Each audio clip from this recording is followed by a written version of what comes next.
एक मृत्यु तो हकीकत है, वो कोई डरने के लिए नहीं बोला जाता। हम अगर आए हैं तो रुखसत भी होंगे इस जहान से, और रुखसत होने के टाइम अगर एक वो भटकना, एक ये जो सैल्वेशन, मुक्ति की बात हर ग्रंथ में है कि वो फिर जीते जी ही रास्ता, ये परमात्मा के दर्शन अगर होते हैं तो ये मुक्ति होनी संभव है, वरना फिर ये योनियों में ही इंसान भटकता रह जाता है। तो आँखें अगर हम खोल लें तो ही वो चेतनता हमारे अंदर जो सबके अंदर है, तो इंसान अपना कुछ उस ज़िंदगी को जीते जी भला कर सकता है। वरना तो एक वही बात हो गई कि एक अगर हम बच्चे को बोलते हैं, अगर उस बच्चे के हाथ में पेंसिल या पेन है और वो कुछ दीवार पे लिख रहा है और बोलते हैं नहीं लिखना, तो वो लिखते लिखते भी बोलता है कि इस दीवार पे नहीं लिखना, इस दीवार पे नहीं लिखना। तो कैसे एक उदाहरण के तो ये मैसेज जो इसमें कि कैसे हमें सिर्फ रटन के रूप में नहीं, हमें सच में एक परमात्मा की जो एक वाकफियत है, ये जो दिख रहा है अंग संग, जब इसके रंग में हो तो ही वो भक्ति हर एक की एक इंडिविजुअल जर्नी की तरह, किसी की नकल करके नहीं, क्योंकि भक्ति में विश्वास सबसे अहम जो है। तो अगर किसी के अंदर विश्वास है वो उसका अपना है, किसी के सिर्फ करते हैं वो कॉपी करने से अपना विश्वास नहीं बनता।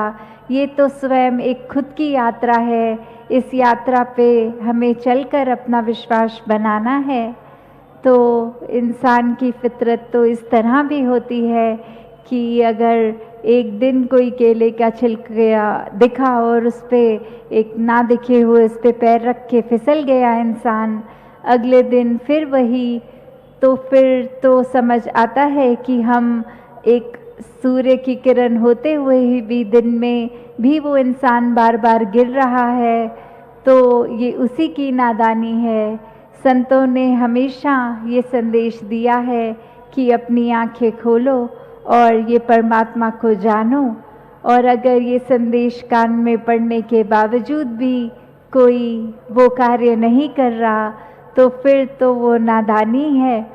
और अगर वो छिलका किसी दिन ना भी पड़ा हो रास्ते में और खुद हम ढूंढ के एक छिलका पहले तो फेंकें और फिर उस पे फिसलें, तो वो तो और भी ज़्यादा नादानी होगी। तो कैसे हमने जहाँ एक जीते जी ही संभव है इस परमात्मा को प्राप्त करना, वो कार्य से चूकना नहीं है। नहीं तो ये जो आखिरी पल में आंखें बंद होने का समय, तो उस समय ये पछताने के अलावा एक इंसान के पास और कुछ नहीं होता। कैसे हमने जीते जी जहाँ इस ब्रह्म ज्ञान द्वारा ही एक शिक्षाएं उस रूप में भी जीवन की लेते चले जानी है कि हमने हर एक मनुष्य से किस तरह एक संसार में रहना है, ये कोई दिखावा ना करते हुए मन से एक दूसरे से प्यार करना है। ये एकत्व पूरे संसार में होना फिर खुद ही संभव हो जाता है। जब इस परमात्मा को प्यार कर रहे हैं तो इस परमात्मा की रचना से भी खुद प्यार होता है। तो फिर हर कोई जहाँ इस उद्देश्य से अगर अपने जीवन को जी रहा है, तो वाकई ही वो जीवन मुबारक जीवन है, वो संसार का वरदान वो इंसान फिर बन जाता है। और अगर वही इंसान कोई दूसरे रास्ते चल पड़ता है तो फिर अपना भी नुकसान करता है और औरों को भी उसके जीवन से एक सिर्फ अच्छी कुछ भी सीखने को नहीं चीज़ मिलेगी। वो इंसान तो फिर एक मनुष्य ना होने का ही प्रमाण है। तो ये चॉइस, ये चुनाव हमारा कि जीते जी हम कैसा जीवन जीना चाहते हैं, जीते जी हम उस रास्ते जा रहे हैं जो अंत में रास्ता हमारे काम का है या नहीं।